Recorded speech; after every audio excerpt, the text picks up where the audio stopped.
Sugar's normal. That's good. Dad! Hindi yan. Meds. Hindi naman masyadong matamis I yun eh. said meds. Okay.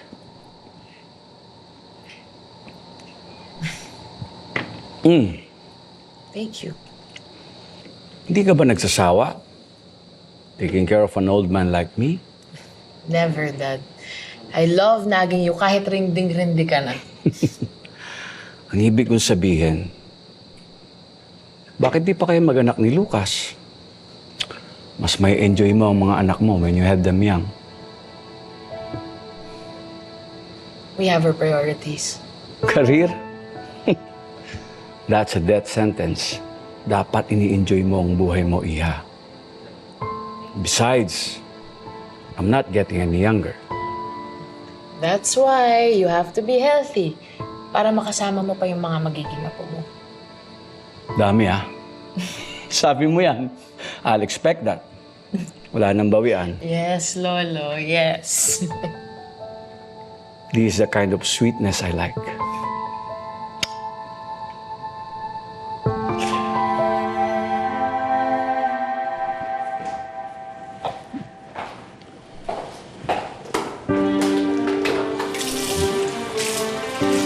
Kilala kita. Hi! Ikaw yung reporter na naninira sa mga Salazar, di ba?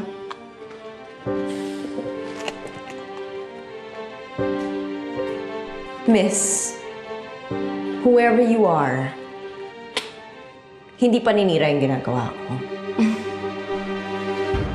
Siyempre, sasabihin mo yan. Let me guess. I'm sure sasabihin mo ring ginagawa mo lang yung trabaho mo. Oo. At trabaho ko na ibalita ang totoo sa mga tao. Bakit? Sigurado ka bang totoo yung pinapanigan mo? Hiningan mo man lang ba ng statement si Philip Salazar? You know what? Kung talagang may respeto ka sa profession mo, huwag kang one-sided.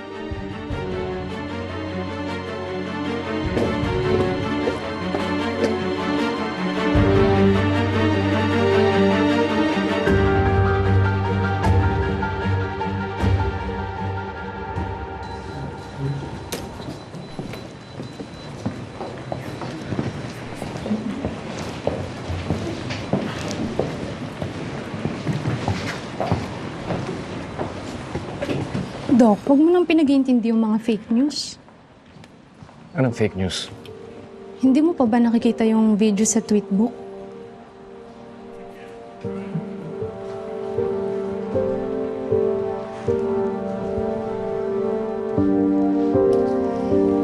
Salazar Medical Center, ospital o crime scene? Tanong ng mga netizens. Pagkatapos lumantad di umano ng asawa ng pangalawang biktima ni Severino Salazar, marami ang nangamba sa kanilang kaligtasan sa loob ng ospital.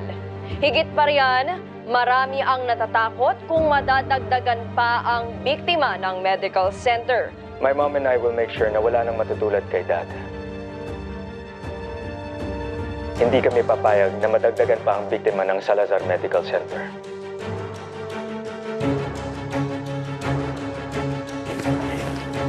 Pinalalaki lang nila yung issue tungkol sa papa mo. Dahil dito, lalala ang sitwasyon ng ospital.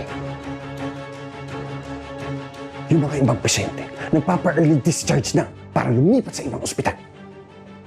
Anong gagawin natin, Philip? Ninong, kailangan nyo muna na huminahon. Kasi kailangan natin kumalma para magawa natin ito na maayos. Philip, huminahon? Ha? Huminahon? Handa ka bang mawala yung ospital?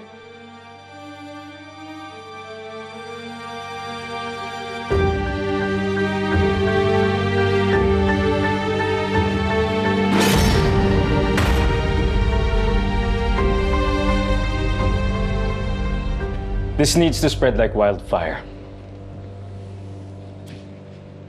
It has to be sensational. Kailangan mabura sa lahat na mabuti ang mga Salazar. Ako nang bahala dyan. pakikilusin ko yung mga tao ko. We need to hold Philip accountable to a bigger entity. Ang gobyerno. Ikaw na bahala dito, Congresswoman. I'll take care of it. I already have a meeting with the Philippine Health Department Secretary, Minerva Alcantara. Siya ang magiging susi natin para magipit ang Salazar Medical Center.